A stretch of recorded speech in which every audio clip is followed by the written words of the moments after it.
कश्मीर के street vendors के पास न परमानेंट दुकान होती है, न रेंटल एग्रीमेंट और न ही कोई पुख्ता छत। बारिश हो या सर्दी या फिर अचानक आने वाली म्युनिसिपल ड्राइव, उनका रोजगार हमेशा खतरे में रहता है। फिर भी ये लोग हर जगह नजर आते हैं, लाल चौक हो, शहर खास हो या बटमालू और कमरवारी हो।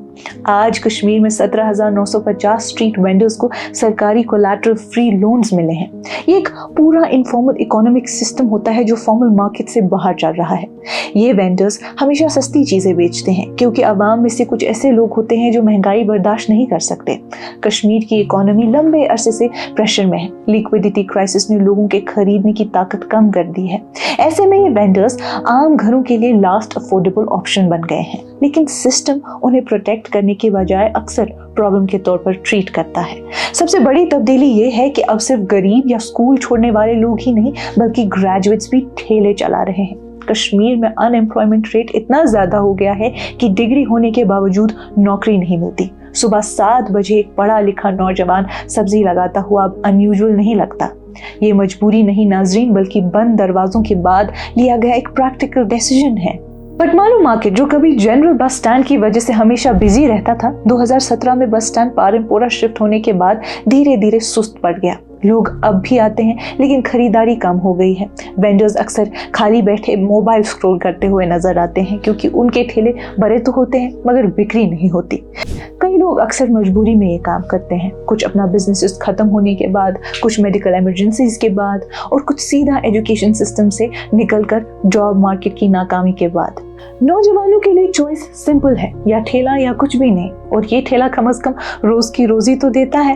बटमालू में आज भी 100 से 200 के बीच वेंडर्स काम करते हैं, लेकिन महंगाई और कम डिमांड की वजह से उनका मुस्तकबिल अनसर्टन है। पारनपोरा और कमरवारी जैसे नए हब्स बने, लेकिन वहाँ इंफ्रास्ट्रक्चर की कमी और जगह की तंगी ने कई वेंडर्स को वापस बंद करने पर मजबूर कर दिया। लाल चौक में फुटपाथ्स इनफॉर्मल मार्केट्स बन चुके हैं, जहाँ कभी टॉलरेंस होती है और कभी रिमूवेबल ड्राइव्स। कई लोगों ने कर्ज लेकर अपना ठेला शुरू किया और सालों की मेहनत से घर चलाया, बच्चों को पढ़ाया। संडे मार्केट श्रीनगर का एक बड़ा इकोनॉमिक इंडिकेटर बन चुका है। टूरिस्ट रिसेप्शन सेंटर से लेकर हरी सिंह हाई स्ट्रीट तक लगने वाला ये बाजार हजारों लोगों को अट्रैक्ट करता है। पहले यहाँ सेकेंड हैंड सामान ज्यादा होता था, अब लोग फर्स्ट कॉपी ब्रांडेड आइटम्स और सस्ती ऑल्टरनेटिव्स की डिमांड करते हैं। ये मार्केट आज भी सर्वाइव कर रहा है और अगर ये खामोश हो जाए तो समझा जाता है कि शहर भी ठीक नहीं।